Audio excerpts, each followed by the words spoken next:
जय जय श्री सीताराम भक्तों, स्वागत है आपका हमारा YouTube चैनल ब्रह्मेश्वर महादेव ज्ञान दर्पण में। भक्तों, आज हम बात कर रहे हैं तुलसी की माला किसे पहननी चाहिए। मेरे पास बहुत सारे प्रश्न आए हैं कि तुलसी की माला किसे पहननी चाहिए, किसे नहीं पहननी चाहिए। भक्तों, मैं बता दूं, तुलसी की माला जो है पवित्र माला है, इसको हर कोई धारण करना चाहिए। हर कोई धारण कर सकता है और हर किसी को धारण करना भी चाहिए।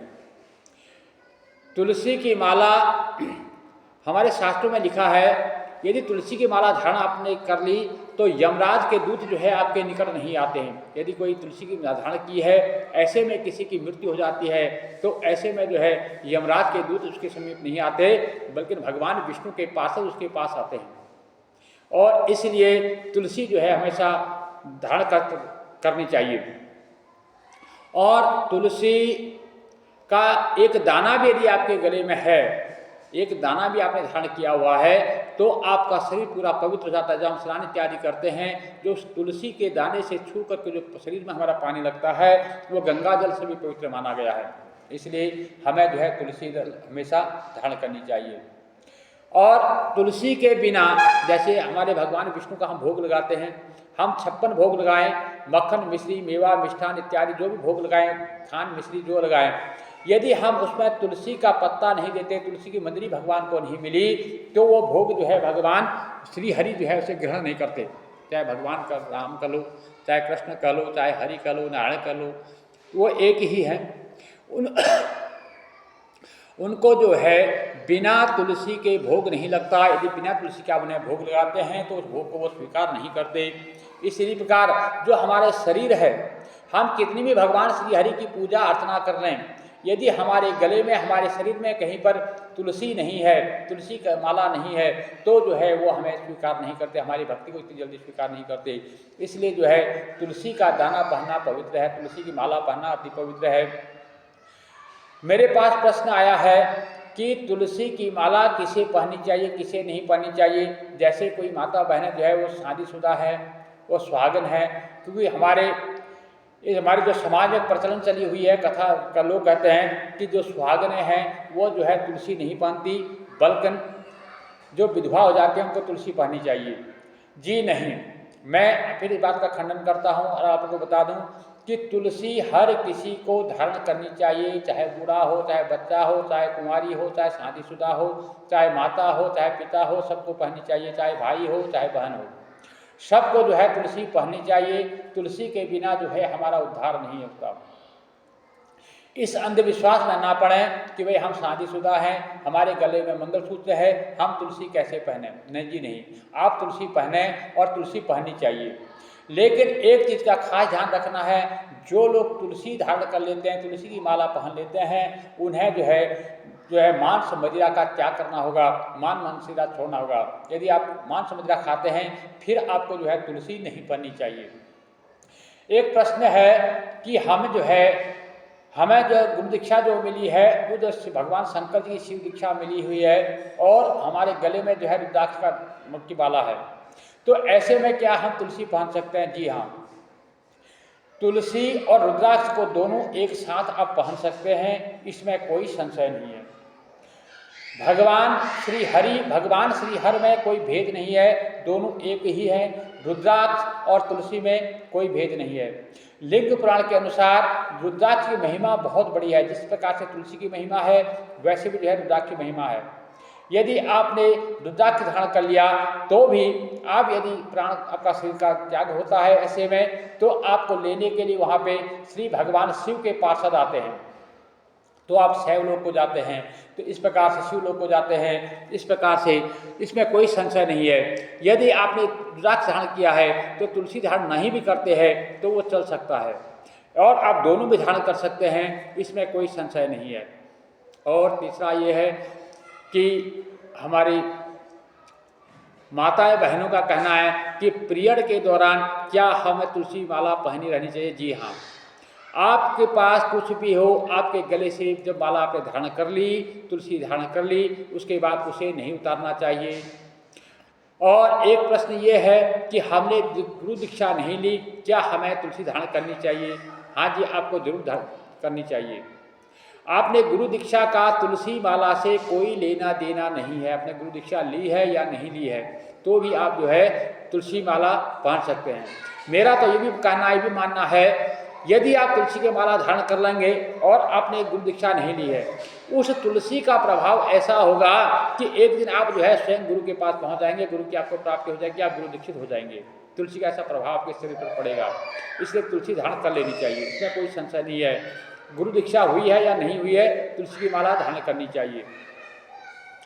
चाहे एक यह है कि जैसे हमारे घर में कोई जैसे जन्म सूतक होता है, मरण सूतक होता है, ऐसे में क्या हमें तुलसी की माला धारण करनी चाहिए? जी हाँ, यदि आपके गले में तुलसी पहले से पहनी हुई है तो उसे उतारे नहीं, क्योंकि उसको छूने से जो है जब तक वो शरीर पर है आपका शरीर पवित्र रहता है।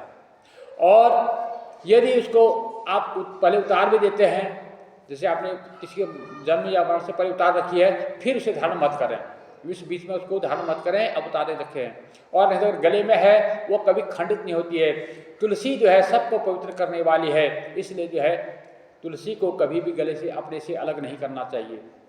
और आप कहीं भी जाएं, कैसे भी रहें, उस पर जो है तुलसी आपके शरीर पर हमेशा लगी रहनी चाहिए, क्योंकि तुलसी, अब मान लो आपने तुलसी उतार दी, तुलसी की माला अपने घर में उतार दी और आप कहीं बाहर चले गए किसी काम से, और ऐसे में यदि भगवान ना करे कोई ऐसा आपके साथ दुर्घटना हो गई और उसके दौरान जो है आपके पास में यमराज के दूत आपके पास आएंगे। यदि तुलसी आपके शरीर पर है तो यमराज के दूत फिर नहीं आएंगे, फिर आपके पास भगवान पार्षद आएंगे, भगवान विष्णु के पार्षद आएंगे। तो इसलिए जो है तुलसी को अपने से कभी अलग नहीं करना चाहिए। वैसे भी गले में तुलसी की कंठी है, माथे पे तिलक है, हाथ में कलावा है, और जो यज्ञोपवीतीकरण जिनका हुआ है उनके गले में जनेऊ है। ऐसे जो लोग हैं इनसे का जो है सीधा बैकुंठ धाम को जो है भगवान विष्णु के पास, इनके पास आते हैं। इनको जो है यमराज के दूत इनको सताते नहीं, यम के दूत इनके पास नहीं आते। इसलिए हर किसी को चाहिए कि उनके माथे पर तिलक हो। जो भी सनातन प्रेमी है, माथे पे तिलक, हाथ में कलावा, गले में कंठी, और यज्ञोपधारण करने वाले तो उनके गले में यज्ञोपवीत होना चाहिए। तो इस प्रकार से जो रहते हैं तो उनके जो है उनके भगवान विष्णु के वो जो है भक्त कहलाते हैं। और उनकी जब मृत्यु होती है तो उनके जो है यम के दूत उनको नहीं सताते, बल्कि उनके पास में जो है भगवान विष्णु के पास जाते हैं। इसलिए मेरा सभी से अनुनय विनय है, आप किसी भी संशय में ना पड़ें। बस सिर्फ इतना है, रुद्राक्ष हो या तुलसी हो आपने धारण कर ली, उसके बाद भक्ष अभक्ष खाने योग्य क्या है, खाने योग्य क्या नहीं है, इसका विशेष ध्यान रखना है, इसका खास ध्यान रखना है। और तुलसी या रुद्राक्ष धारण करने के बाद मांस मदिरा तो बिल्कुल भी नहीं खाना है, इस चीज़ का आप जो है गांठ बांध लें।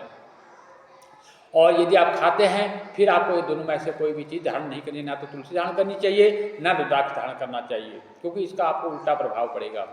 इसलिए मेरा सभी से अनुरोध है कि आप लोग निसंशय होकर के भगवान की भक्ति की ओर बढ़ें। आप माला धारण करें, उसमें कोई संशय नहीं है। लेकिन एक चीज़ और है, जो जपने वाली माला है वो अलग होती है, धारण की भी माला अलग है।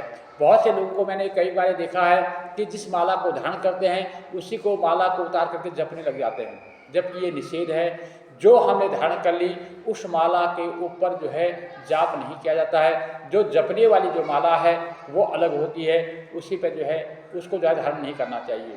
जो इस प्रकार से अब यह है कि माला हम कैसे धारण करें।